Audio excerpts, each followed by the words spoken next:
Hi masters, for you మీకోసం ఛానల్కి స్వాగతం సుస్వాగతం. ముందుగా మన జగద్గురువైన బ్రహ్మశ్రీ పితామహ పత్రిజీ గారికి, మన గురుమాతగా ఆత్మ ప్రణామాలు మాస్టర్స్. ఓకే మాస్టర్స్, ప్రతిరోజు మన ఛానల్లోని ధ్యానం, స్వాధ్యాయం, సజ్జన సాంగత్యం జరుగుతుంది మాస్టర్స్. అలాగే జూమ్ సెక్షన్లో పాల్గొన్న మాస్టర్లకి, యూట్యూబ్లో చూస్తున్న మాస్టర్లకు కూడా ధన్యవాదాలు తెలుపుకుందాం. ఓకే మాస్టర్స్, అందరికీ దీపావళి శుభాకాంక్షలు అండి.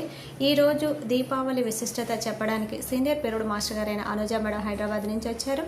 మేడం గారిని సాదరంగా ఆహ్వానించుకుందాం. నమస్తే madam, welcome madam. Thank you Saritha madam. ముందుగా మనందరి పితామహ బ్రహ్మర్షి సుభాష్ పత్రిజీ గారికి అనంత కోటి ప్రణామాలు తెలియజేసుకుంటున్నాను. ఫ్రెండ్స్, గురు బ్రహ్మ, గురు విష్ణు, గురు దేవో మహేశ్వర, గురు సాక్షాత్ పరబ్రహ్మ, తస్మై శ్రీ గురవే నమః. గురువు అన్నవాళ్ళు ఇంకా ఈ విశ్వంలో మనకి అన్నిటికన్నా గొప్పదైన మహాత్ములు ఎవరైనా అంటే గురువే. గురువు మించిన దైవం లేదనమాట. అంటే చూడండి, మన పునర్జన్మ ఈ దేహంలోనే మరుజన్మ తీసుకున్నాం. అప్పటి వరకు అజ్ఞానంలో ఉన్నాము, మూర్ఖంగా ప్రవర్తించాము, తెలిసి తెలియక ఎలగెలగో ప్రవర్తించాం. కానీ ఒక గురువుని మనం ఆశ్రయించినప్పుడు, ఆ గురువు అందించిన జ్ఞానము, ఆత్మజ్ఞానం అందించినప్పుడు ఈ దేహంలోనే మనం మరుజన్మ తీసుకోవడం జరిగింది. పునర్జన్మ ఖచ్చితంగా 100% పునర్జన్మ. కనుక మనం మరి శరీరాన్ని విడిచిపెట్టి మరొక దేహం తీసుకోవడం అనేది కాకుండా, ఈ ధ్యానం ద్వారా మన కర్మలన్నీ దగ్ధం చేసుకోవడము, ప్లస్ ఆత్మ జ్ఞానం పొందడము, ఇదంతా గురు సమక్షంలో గురు ద్వారానే జరుగుతుంది. అంటే ఎంతో మంది ఉంటారు, దేవుళ్ళు, దేవతలు ఉన్నారు ఎంతో మంది. కానీ గురువు అందించినటువంటి జ్ఞానము, జ్ఞాన బోధ అది అపారము, అనంతమైన ఆ యొక్క పరమాత్మ శక్తే. డైరెక్ట్ గా పరమాత్మ శక్తే గురువు. అంటే గురువే పరమాత్మ, పరమాత్మనే గురువు. కనుక మరొకసారి ఆ గురువుకి ఈరోజు దీపావళి పండుగ సందర్భంగా మరొకసారి కృతజ్ఞతలు, అనంత కోటి ప్రణామాలు తెలియజేసుకుంటున్నాను ఫ్రెండ్స్. ఓకే ఫ్రెండ్స్, మరి ఈరోజు మన యొక్క టాపిక్ దీపావళి ఒక విశిష్టత. నరక చతుర్దశి అంటారు కూడా.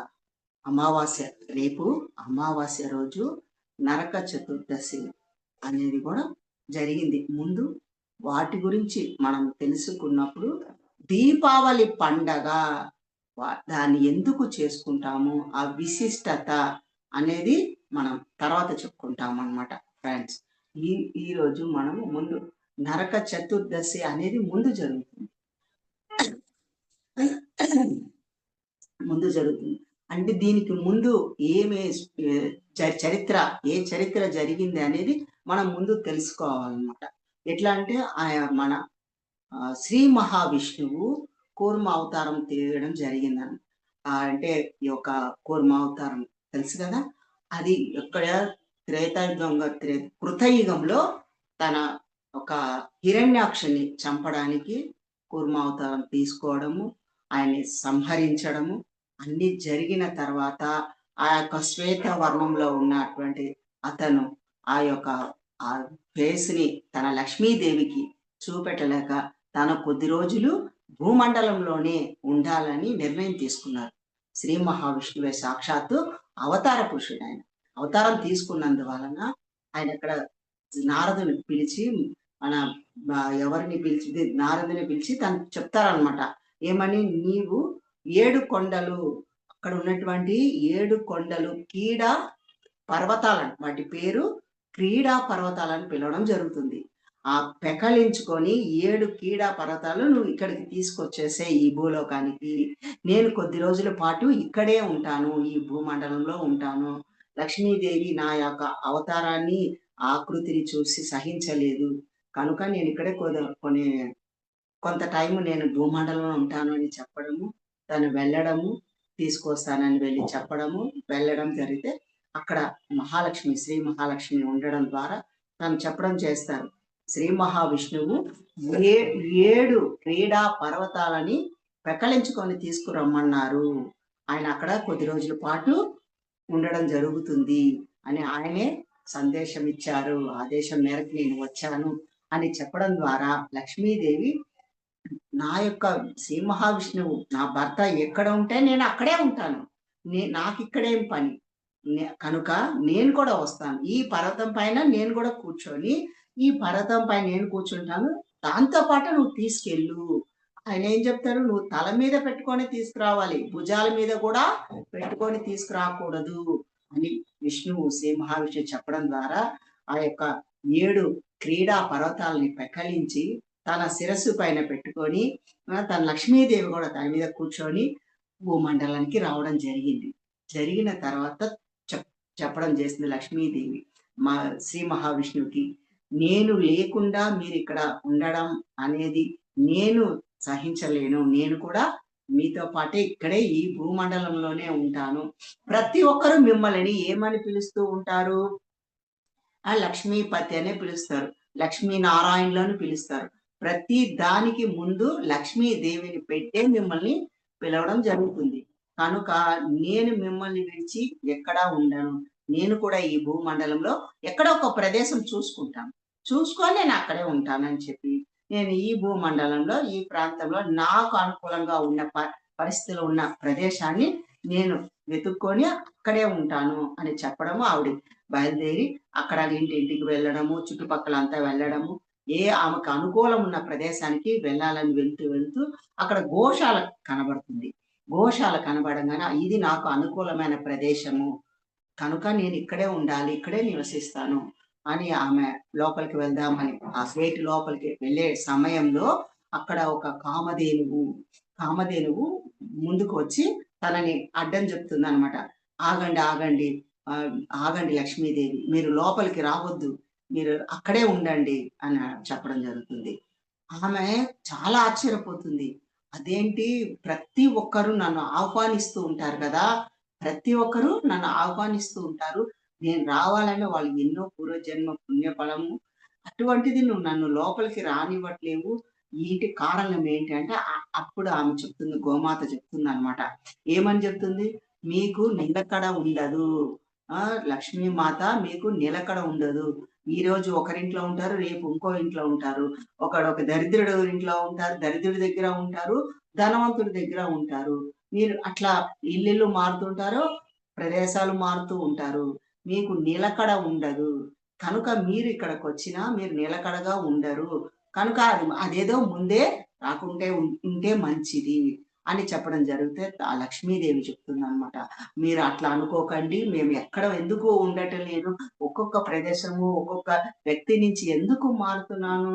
గత జన్మలో వాళ్ళు చేసిన పుణ్య ఫలం ద్వారా వాళ్ళ దగ్గర ఉండాల్సొస్తుంది నేను. ఈరోజు ఒకళ్ళ దగ్గర ఉన్నానంటే, ఒక ఆర్థిక ఇబ్బంది లేకుండా కోటేశ్వరులు, లక్షాధికారిగా ఉన్నారంటే, వాళ్ళు గత జన్మలో చేసుకున్న పుణ్య ఫలము. ఆ పుణ్య ఫలము ద్వారా నేను వాళ్ళ ఇంట్లో ఉండాలి. ఆ పుణ్యఫలం అయిపోయిన తర్వాత నేను మళ్ళా వేరే దగ్గరికి వెళ్ళాల్సిందే. వేరే ఎవరైతే పుణ్యం చేసుకున్నారో వాళ్ళ దగ్గరికి వెళ్ళాల్సిందే. కనుక ఇది దుష్ఫలితము, సత్ఫలితాలు అనేటివి ప్రతి ఒక్క మానవుడు తన ద్వారా తను చేసుకున్నటువంటి కర్మల ద్వారా నేను వెళ్ళడం జరుగుతుంది, ఉండడం జరుగుతుంది. లేకుంటే అక్కడి నుంచి వెళ్ళిపోవడం జరుగుతుంది. కనుక మీరు దాన్ని తప్పుగా తీసుకొనరాదు అని చెప్పడం ద్వారా లక్ష్మీదేవి గోమాత ఏమంటుందంటే, అయితే మీకు నేను స్థానం ఇస్తాను ఉండడానికి. ఒక షరతు ఉంది అని ఒక షరతా? ఏంటి ఆ షరతు? చెప్పండి, మేము ఆచరిస్తాము అని చెప్తే, అప్పుడు గోమాత చెప్తుంది, నీవు మా ఇంటికి రావాలంటే నీ ఏం చేయాలి? నా దేహంలోనే ప్రతి గిట్టలు, ప్రతి పాలు మన దీంట్లో గాని, నా యొక్క శరీరంలో ప్రతి అణువులో మీరు ఉండాల్సిందే. ఆఖరికి నా యొక్క కాలు గిట్టల కింద కూడా మీరు ఉండాల్సిందే. చనుపాలు ఎక్కడేసొస్తాయి? ఆవు పాలల్లో, వాటి పెరుగులో కానీ, వాటి ముఖంలో కానీ, మొత్తం టోటల్‌లో మీరు ప్రతి అణువున నిక్షిప్తమై ఉంటానంటే నేను లోపలికి రానిస్తాను అని చెప్తే, లక్ష్మీదేవి దేవత ఆమె ఓకే తదాస్తు అని చెప్పడము, ఆమెలోకెళ్ళి ఆ గోమాతలో నిక్షిప్తమై ఉండడము జరగడం జరుగుతుంది. అప్పటినుంచి అక్కడ గోమాతలో 33 కోట్ల ప్రకృతి దేవతలు నివసిస్తున్నారు, కొలువై ఉన్నారు. ప్రకృతి దేవతలన్నీ నేచర్ స్పిరిట్స్. ఆ మహాలక్ష్మి గోమాతలో ప్రతి అణువున నిక్షిప్తమై ఉంది. కనుక గోమాత యొక్క పాలు గాని, పెరుగు గాని, ఆవు పేడ గాని, ఆవు మూత్రం గాని, గోమూత్రం గాని ఆ గోమాత అలాగే అడుగుతుంది. నా మూత్రంలో, నా పేడలో మీరు ప్రతి అణువణువులో ఉండాలని ఆమె దేహంలోనే కాదు. ఆమె నా యొక్క మలమూత్రంలో కూడా, నా యొక్క పేడలో, మూత్రంలో కూడా మీరు ప్రతి అణువులో ఉండాలని చెప్పడం ద్వారానే ఆ గోమాత యొక్క పేడ కూడా అంత అద్భుతమైన, అంత శక్తివంతమైనది. ఆ యొక్క పేడని పిడకలు చేసుకొని మనం ఇంట్లో ధూపం వేసుకోవడం ద్వారా నెగెటివ్ ఎనర్జీ వెళ్ళిపోవడం జరుగుతుంది. మళ్ళా గోమాత యొక్క మూత్రాన్ని ఇంట్లో చల్లుకోవడం ద్వారా, ఆ గోమాత మూత్రాన్ని మనం స్వీకరించడం ద్వారా, అంటే అది ప్రాసెస్ ఉంటుంది ఫ్రెండ్స్. వాళ్ళకి గోవు యొక్క మూత్రాన్ని ప్రాసెస్ చేసి మనకి ఆయుర్వేద షాపులలో సేల్ చేస్తున్నారు, అమ్ముతున్నారు కూడా. అటువంటివి తీసుకున్నా కూడా మనకి ఎన్నో అనారోగ్యాలు ఏదున్నా అవన్నీ వెళ్ళిపోతాయి.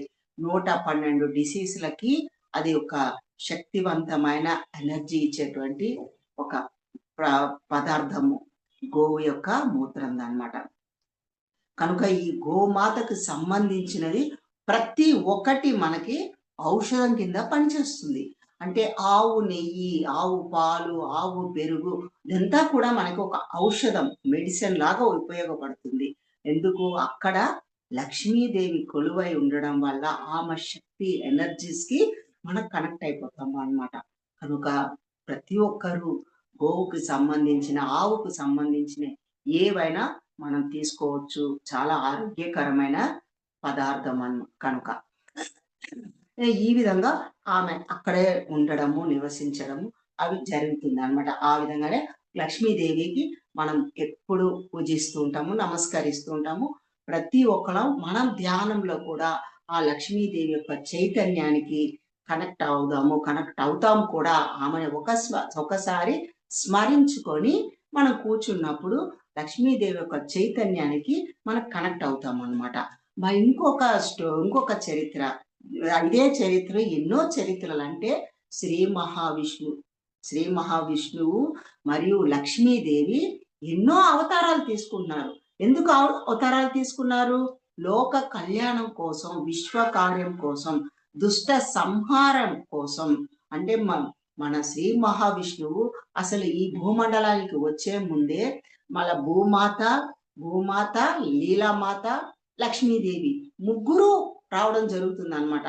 శ్రీ మహావిష్ణువు భూమండలంకి వస్తే మాకు వైకుంఠంలో ఏం పని మాకు అనేసి భూమాత రావడం జరిగింది, లీలాదేవి రావడము, లక్ష్మీదేవి రావడం. ముగ్గురు రావడం జరిగింది. భూమాత ఒక్కసారి శ్రీ మహావిష్ణువుని కలవడానికి వచ్చినప్పుడు ఆయన శేషశైల పైన పవలించి ఉన్నారనమాట. అంటే యోగ నిద్రలో శ్రీ మహావిష్ణువు ఒక్క సమయంలో యోగ నిద్రలో పవలించి ఉన్నప్పుడు భూమాత తన దగ్గరకు వచ్చి స్వామిని నమస్కరించి తన పాదాలు ఒత్తడం జరిగింది. పాదాలు ఒత్తుతున్నప్పుడు, నొక్కుతున్నప్పుడు తను ఆ స్పర్శకి కళ్ళు తెరవడం జరిగింది. కళ్ళు తెరిచి ఇంకా స్వామికి నమస్కరించి భూమాత, స్వామి మీ ద్వారా నాకు ఒక పుత్రుడు కావాలి, నాకు ఇప్పుడే కావాలి, ఈ క్షణంలోనే కావాలి అని వేడుకుంది, ప్రాధేయపడింది. తన చెప్పడం చేస్తారు. శ్రీ మహావిష్ణువు ఏమని చెప్తారంటే, భూమాత నేను ఇక్కడ యోగ నిద్రలో ఉన్న నిద్ర నుంచి లేశాను, అప్పుడే ఆవలింతలు కూడా చేసి కళ్ళు తెరిచారనమాట. అంటే ఎవరైతే నిద్ర లేస్తారో వాళ్ళు తమో గుణం కానీ రజోగుణంతో కూడుకొని ఉంటారు. నేను ఇప్పుడు తమో గుణం రజోగుణంలోనే ఉన్నాను. నిద్ర నుంచి కళ్ళు తెరిచాను, కానీ నా లోపల నా గుణాలు ఎవరిదైనా తమో గుణం రజోగుణంతో కూడుకొని ఉంటారు. నిద్ర నుంచి కళ్ళు లేచిన సమయంలో, ఆ క్షణంలో వాళ్ళు ఎన్నో రకాలుగా, అంటే ఈ భూమండలంలో జరిగేటివి అన్నిటినీ మనం శ్రీ మహావిష్ణువు కూడా చూడడము, చేయడము. ఆయన యోగ నిద్రలో ఉన్నప్పుడంట ఈ విశ్వమంతా స్తంభించి ఉంటుంది. మరి అటువంటి సమయంలో ఆ యోగ నిద్ర నుంచి వెంటనే కళ్ళు తెరవడం ద్వారా అక్కడ ఉన్నటువంటి నెగటివ్ ఎనర్జీ, స్తంభించి ఉన్న నెగటివ్ ఎనర్జీకి తమో గుణం, రజోగుణం కూడుకొని ఉంటుంది. నీవు ఇప్పుడే పుత్రుడు కావాలని వేడుకుంటున్నావు. అతను జన్మ తీసుకున్నాడంటే అతని గుణాలు ఈ తమో రజ గుణంతోనే కూడుకొని ఉంటుంది. కనుక నువ్వు ఈ సమయాన్ని విడిచిపెట్టు. తర్వాత మంచి సమయం చూసుకొని నీకు పుత్రుడిని నీకు ప్రసాదిస్తానంటే ఆమె ఒప్పుకోదు. ఆమె మొండి పట్టి లేదు నాకు ఇప్పుడే కావాలి, నా కుమారుడు నాకు ఇప్పుడే కావాలని మొండి పట్టడం ద్వారా సరే అని ఆయన తదాస్తు అని చెప్పడము. ఆ క్షణంలోనే అమ్మకి గర్భం దాల్చడం, ఒక శిశువు బయటికి రావడం అన్ని జరుగుతాయి. ఆయనకి పేరు నరకాసురుడు. ఆయన పేరే అంటే ఇద్దరు వస్తారంట అండి కమల పిల్లలుగా. ఇద్దరు జన్మ తీసుకుంటే ఆమె ఒక శిష్యునే అడుగుతది, ఒక పుత్రుడే అడుగుతది. కానీ తనకి ఇద్దరు పుట్టడం జరుగుతుంది అన్నమాట. ఇద్దరు కమలలు పుట్టడం జరుగుతుంది. ఆ ఒక అతనికి మన యోగ నిద్రలో ఉన్న శ్రీ మహావిష్ణువు కళ్ళు తెరిచిన తర్వాత ఆయనకి ఏం చెప్తాంట, నువ్వు నరకలోకంలోకి వెళ్ళి పరిపాలించు, నరకలోకానికి వెళ్ళిపో అని ఒక శిష్యుడికి చెప్పడం జరిగింది. రెండో శిష్యుడికి ఆయన పేరు నరకాసురుడు. ఈయన తల్లితో ఉంటాడన్నమాట. తల్లితో ఉండు అక్క అని చెప్పడం జరుగుతుంది. అంటే నరకం అంటే నరక లోకమే అది. ఒక శిష్యుడు నరక లోకానికి అధిపతి. ఈయన ఒకడు నరకాసురుడు. ఇంకా ఈమె మళ్ళా ఏమని వేడుకుంటది, నా కొడుకుకి నరకాసురుడికి మీరు వైష్ణవి అనేది ఒక అస్త్రం ఇవ్వాలి. అది చాలా గొప్పది, శక్తివంతమైన వైష్ణవి అస్త్రము నా కుమారుడికి మీరు ఇవ్వండి. మీలాగా ఆయన కూడా ఎంతో శక్తివంతుడు కావాలి, ఈ ప్రపంచాన్ని ఏలాలి, భూప్రపంచ మండలాన్ని ఏలాలంటే మీలాంటి వైష్ణవి ఒక శక్తి అస్త్రాన్ని ఇవ్వండి అంటే అప్పుడు శ్రీ మహావిష్ణువు చెప్పడం చేస్తారు. ఏమని చెప్తారు, ఇంత గొప్పదైన దివ్యమైన అద్భుతమైన ఈ వైష్ణవి అస్త్రము ఎవరి దగ్గర ఉంటుందో వాళ్ళు శక్తివంతులు అవుతారు. కానీ ఇది లోక కళ్యాణం కోసం ఉపయోగించాలి. అంతేకాని మూర్ఖులు, అజ్ఞానులు దీన్ని అనవసరమైన వాటికి, ఉపయోగపడని వాటికి, అంటే మానవులని హింసించడానికి, పేరు ప్రతిష్టలు పొందడానికి ఉపయోగించారంటే ఇది దానికే ఉపయోగపడుతుంది. మనం దేనికి ఉపయోగిస్తే దానికి ఉపయోగపడుతుంది. లోక కళ్యాణం కోసం ఉపయోగిస్తే మంచి కార్యాలు, శుభకార్యాలే జరుగుతాయి. అదే హింసించడానికి, మానవుని హింసించడానికి ఉపయోగించారనుకోండి, అంతా కూడా అస్తవ్యస్తం అయిపోతుంది ఈ భూమండలం అంతా అని చెప్పడం చేస్తే కూడా ఆమె ఒప్పుకోదు. లేదు నా కుమారుడికి మీరు ఇచ్చే తీరాలి, నా ఈ కోరిక మీరు మన్నించే తీరాలంటే భార్య భూమాత అంటే చాలా ప్రేమ ఆయనకి. భార్య ప్రేమ అంటే భూమాత అంటే ఆయనకి అంత ప్రేమ అన్నమాట. సరే అని ఆయన మళ్ళా ఆ వరం కూడా ఇవ్వడం జరిగింది. తదాస్తు అని చెప్పడం, ఆ వరం కూడా ఇవ్వడం జరిగింది.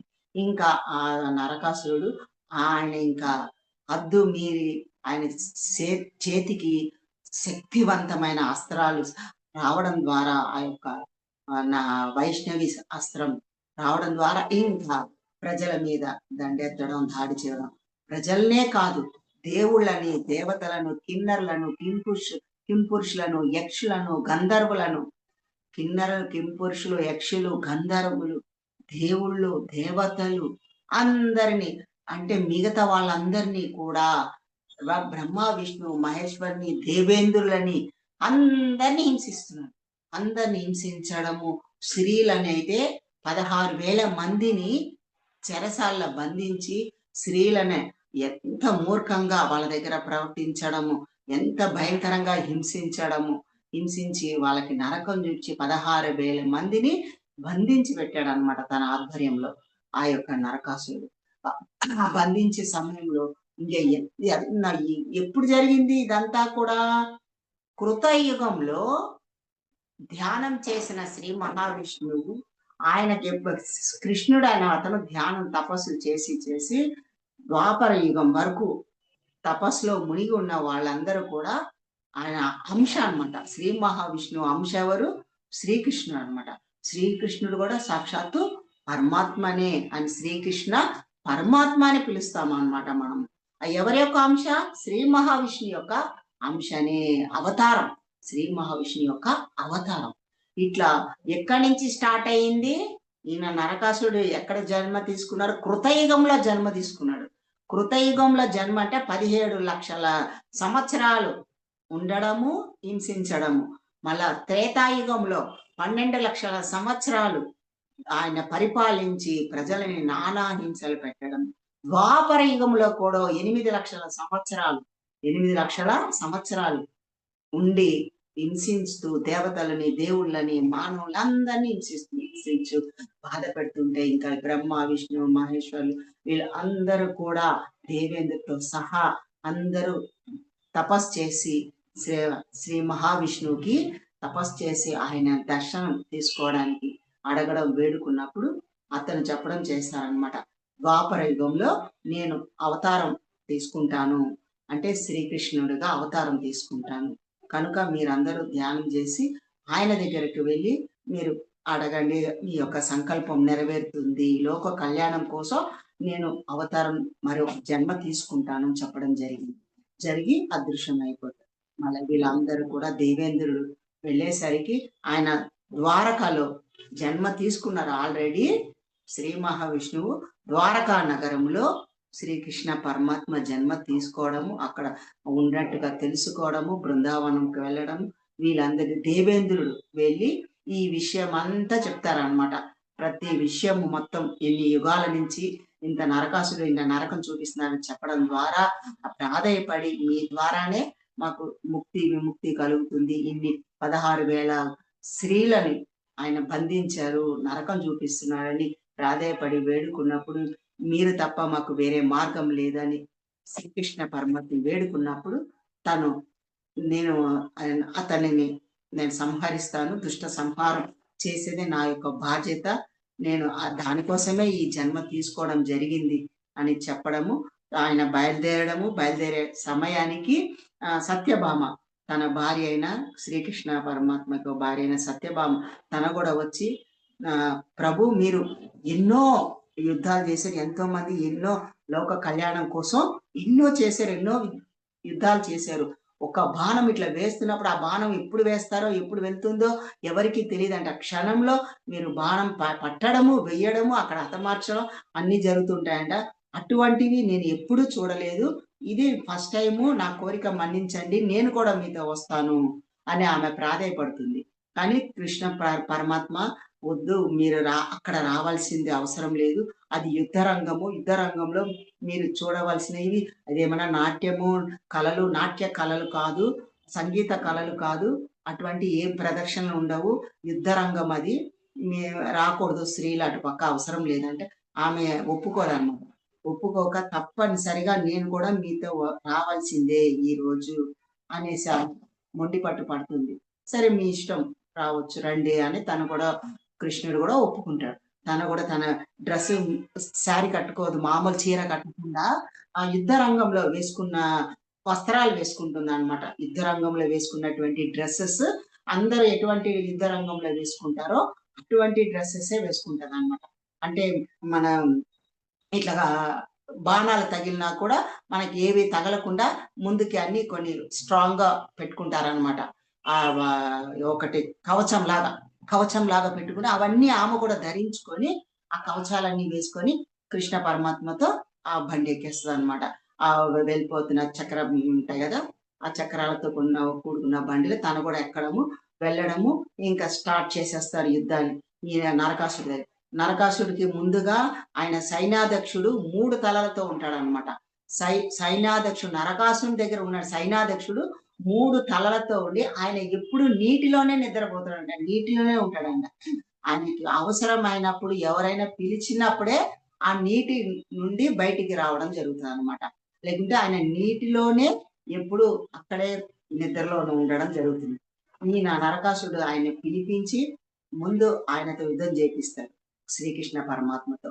యుద్ధం జరిగినప్పుడు ఆయన 3 తలలతో ఉన్న అతన్ని హతమార్చి తర్వాత నరకాసురుడి దగ్గరికి వెళ్ళి నరకాసురుని కూడా హతమార్చడానికి స్టార్ట్ చేస్తే తనేమంటుంది, సత్యభామ ఏమంటుంది, కృష్ణ నీవు పక్కన ఉండు, నేను కూడా నాకు సరదాగా ఉంది, నేను కూడా కొంత యుద్ధం చేయాలనిపిస్తుంది, ఈ రోజు నాకు అవకాశం ఇవ్వండి అని ఆమె అడిగినప్పుడు వేడుకున్నప్పుడు శ్రీకృష్ణ పరమాత్మ తన చేతిలో ఉన్న అస్త్రాలు, ఈ బాణాలు వేసేది, అస్త్ర శస్త్రాలు, ఈ అన్ని బాణాలు వేసేది అంతా కూడా తన చేతికి అందించినప్పుడు, తన చేతికి పట్టుకున్నప్పుడు, ఆ క్షణంలో శ్రీకృష్ణ పరమాత్మ యొక్క దివ్యమైన శక్తి, చైతన్యము ఆమె దేహంలోకి చేతుల వేళ్ళ ద్వారా శక్తివంతమైన, అపారమైన చైతన్యము ఆమె దేహం అంతా నింపబడింది.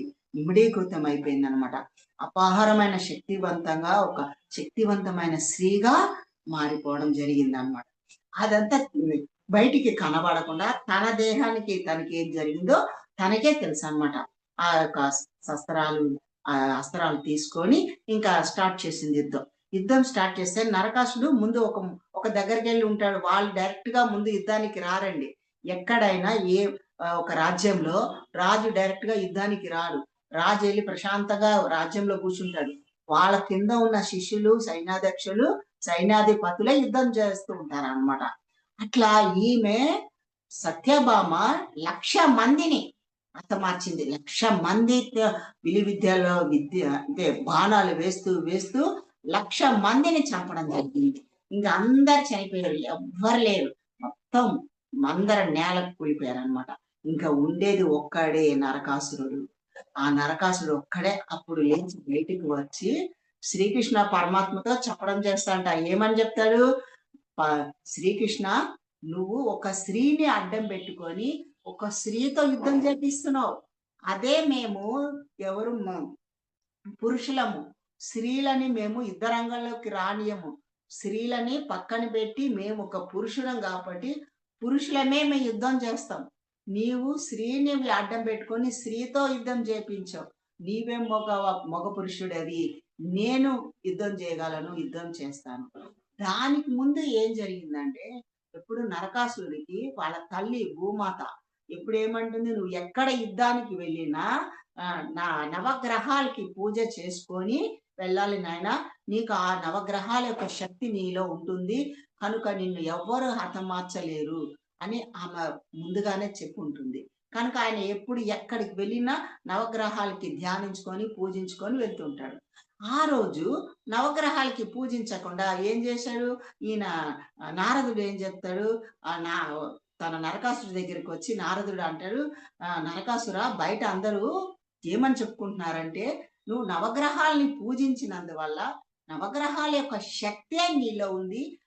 నవగ్రహాల శక్తి ద్వారానే నువ్వు ఇంత శక్తివంతుడు అయ్యావు. ఇంత శక్తివంతుడు ఇన్ని యుగాల నుంచి నువ్వు పరిపాలించగలుగుతున్నావు. అదంతా నీ శక్తి కాదంట, ఈ నవగ్రహాల యొక్క శక్తియే అని నారదుడు చెప్పంగానే ఆయనకి ఎక్కడ లేని అహం బయటికి వచ్చి, నా నవగ్రహాల శక్తి ఏంటి, నాలో ఉన్న శక్తితోనే నేను ఇంత అద్భుతంగా శక్తివంతుడిగా ఇన్ని యుగాలు పరిపాలిస్తున్నాను. దానికి సంబంధించింది కానే కాదు. నేను ఈ రోజు వాటిని పూజించను, ఏమి చెయ్యను. నేను ఇలా ఆ పక్కన పెట్టి నేను నా యుద్ధానికి నేను వెళ్తానని నవగ్రహాలకి పూజించకుండా, ధ్యానించకుండా తన శక్తి మీద తన నమ్మకం పెట్టుకొని వెళ్ళిపోతాడనమాట. వెళ్ళిపోయి అక్కడ యుద్ధ రంగాలకు వెళ్ళి ఇట్లా శ్రీకృష్ణ పరమాత్మతో ఇవన్నీ చెప్పడము, ఈ మాట్లాడడము, ఆ సత్యభామని చాలా చిన్న చూపుగా మాట్లాడడం, ఇవన్నీ జరుగుతుంటే శ్రీకృష్ణ పరమాత్మ వెంటనే తన చేతిలో ఉన్నటువంటి బాణాలు అన్ని తీసేసుకొని, సత్యభామ దగ్గర ఉన్న బాణాలు, ఆ యొక్క విల్లు ఆ బాణం వెంటనే తీసేసుకొని వెంటనే క్షణంలోనే ఆయుధాన్ని, ఆ బాణాన్ని వేయడం నరకాసురుని వేయంగానే ఆయన అక్కడికక్కడ తల నరకబడుతుంది, తల కట్ చేయబడుతుంది. తల కట్ చేయబడి ఆ తల కింద పడిపోవడనప్పుడు ఢామని శబ్దం వినబడుతుందంట. నరకాసుని తల వధించిన తర్వాత ఆ నరకాసుని యొక్క తల నేల మీద పడిపోయినప్పుడు ఢామని పెద్ద శబ్దం వినపడింది. ఆ శబ్దాన్ని బట్టే తర్వాత మన వాళ్ళందరూ ఈ ఢామన శబ్దాలకి ఆ చించుబుడ్లు, అంటే పటాసులు ఇవన్నీ కాల్చినాడు. ఆయన తల ఎలా పగిలి ఎలా శబ్దం వినపడిందో అదే మన అందరికి కూడా అలాగా పటాసులు వెలిగించడాలు, ఆ శబ్దాలు వినాలని, వాడు తల పగిలిపోయిందని వినాలని ఆనందం అని అందరూ తర్వాత చేసుకుంటారు. ఈ విధంగా ఇది జరగడము, నరకాసురుని వధించినందువల్ల నరకాసురుడు నరక చతుర్దశి పేరు వచ్చిందనమాట. ఫ్రెండ్స్, నరక చతుర్దశి నరకాసుని సంహరించినందువల్ల నరక చతుర్దశి అని చెప్పడం. ఆ యొక్క నరకాసురుడు చనిపోవడం అప్పటి వరకు వాళ్ళ జీవితాలలో చీకటిమయం, వెలుగు లేదు. ప్రపంచమంతా చీకటిమయం. ఎవరి ఇండ్లలో దీపాలు ఉండేటివో వెలుగు అనేది లేదు. ఆయన చనిపోయిన తర్వాతే వాళ్ళ ముఖంలో ఆనందము, ఆ ముఖంలో వెలుగు, కాంతి అది నిండాలి, నింపాలి ఎప్పుడు నిరంతరమని అందరి ఇండ్లల్లో దీపాలు పెట్టడం జరిగింది. అంటే వారి యొక్క అజ్ఞానం, ఆ మూర్ఖము, ఆ యొక్క చీకటి తొలగిపోయి వెలుగు దీపం ద్వారా అంటే మన యొక్క శరీరమే ఒక ప్రమిదగా తీసుకోండి. ఆ ప్రమిదలో ధ్యానం అనే ఒక ఆ నూనెను మనం వేసినప్పుడు ఆత్మ అనే జ్యోతి వెలుగుతుంది. ఆత్మ అనే జ్యోతి ప్రకాశిస్తుంది అనమాట. ఆ విధంగానే మనం కూడా బయట ఒక దీపాన్ని పెడుతున్నామంటే ఆ ప్రమిదలో ఒక దీపం వెలగాలంటే ప్రమిదలో నూనె పోసి నూనెలో ఒక దీపం ఒత్తి వేసినప్పుడు ఆ వెలుగు ప్రకాశిస్తుంది. ఆ వెలుగు ప్రకాశించినప్పుడు ఒక దీపాన్ని మనం వెలిగించి ఆ దీపాన్ని ఉన్న ప్రమిదలకు అన్నిటికీ వెలిగించినప్పుడు అపారమైన వెలుగు ఏర్పడుతుంది. అపారమైన వెలుగు ఏర్పడుతుంది. ఈ విధంగా పండగ చేసుకుంటూ ఉంటాం అన్నమాట. ప్రజలందరూ ఈ విధంగా పండగ దీని యొక్క ముఖ్య ఉద్దేశము మన యొక్క దీపావళి యొక్క ముఖ్య ఉద్దేశము ఏంటంటే ప్రతి ఒక్కరిలో అజ్ఞానం అనేది ఉంటుంది, మూర్ఖత్వం అనేది ఉంటుంది. కానీ ధ్యానం అనే శక్తి ద్వారా మన యొక్క దేహము ఒక ప్రమిదగా మనం మలుచుకున్నప్పుడు ఆ ప్రమిదలో ధ్యానం అనే తైలాన్ని వేసినప్పుడు ఏం జరుగుతుంది? ఆ దీపము వెలిగి ఆ వెలుగు నుంచి ఆత్మ అనే జ్యోతి ప్రకాశిస్తుంది. ఆత్మ అనే జ్యోతి ప్రకాశించి ఆ యొక్క ఆత్మ జ్యోతి మిగతా ఉన్న ప్రమిదలకు అన్నిటికీ వెలుగు నింపుతుంది. కనుకనే మనమందరము ప్రతి ఒక్కరము ఇంట్లో దీపాలు వెలిగించుకోవాలి. ఈరోజు దీపాలు వెలిగించుకోవాలి. దీపావళి దీపముల వరుస, దీపములు వరుసగా పెట్టి ఆ వెలుగు నింపాలి. కాంతితో మన ఇల్లంతా వెలుగుతో నింపబడాలి. మన దేహము, మన మనసు కూడా ఆ యొక్క చీకటిని తొలగించి, చీకటి అజ్ఞానం అనే అంధకారం తొలగించుకోవాలి. నరకాసులో ఉన్నటువంటి మూర్ఖత్వము, అజ్ఞానము అన్ని తొలగించుకున్నప్పుడు మనం ఒక దీపం వల్ల ఒక జ్యోతిలాగా ఆత్మ జ్యోతి మనలో వెలుగుతుంది. అది ఒక ధ్యానం ద్వారా, ధ్యాన శక్తి ద్వారా. ఓకే ఫ్రెండ్స్, మనం తెలుసుకున్నది ఈరోజు మనం పాటిద్దాము, ఆచరించుదాము. నాకు ఈ అవకాశం ఇచ్చిన ఫర్ యూ మీకోసం ఛానల్ సరిత మేడంకి ఇక్కడి నుంచే ప్రణామాలు చేసుకుంటున్నాను. మీ అందరిలో ఉన్న ఆ పరమాత్మని యొక్క చైతన్యానికి శిరస్సు వంచి ప్రణామాలు చేసుకుంటున్నాను. Thank you friends, thank you so much. Thank you madam, thank you so much madam. For you మీకోసం మన ఛానల్కి వచ్చి ఎంతో గొప్ప ఆత్మజ్ఞానం అందించిన అనుజ మేడం గారికి ధన్యవాదాలు తెలుపుకుందాం మాస్టర్స్. అలాగే ప్రతినిత్యం ఎరుకతోటి ధ్యానం, స్వాధ్యాయం, సజ్జన సాంగత్యం చేద్దాం మాస్టర్స్. అందరి చేత చేయిద్దాం మాస్టర్స్. వైజాగ్కి మెగా పిరమిడ్ రావాలని పరమ గురువుల కోరిక, పత్రి గారి కోరిక, పత్రి మేడం కోరిక. మనం అందరూ సంకల్ప జ్ఞానం చేసి వైజాగ్కి మెగా పిరమిడ్ వచ్చేలా చేద్దాం masters. Thank you masters, thank you.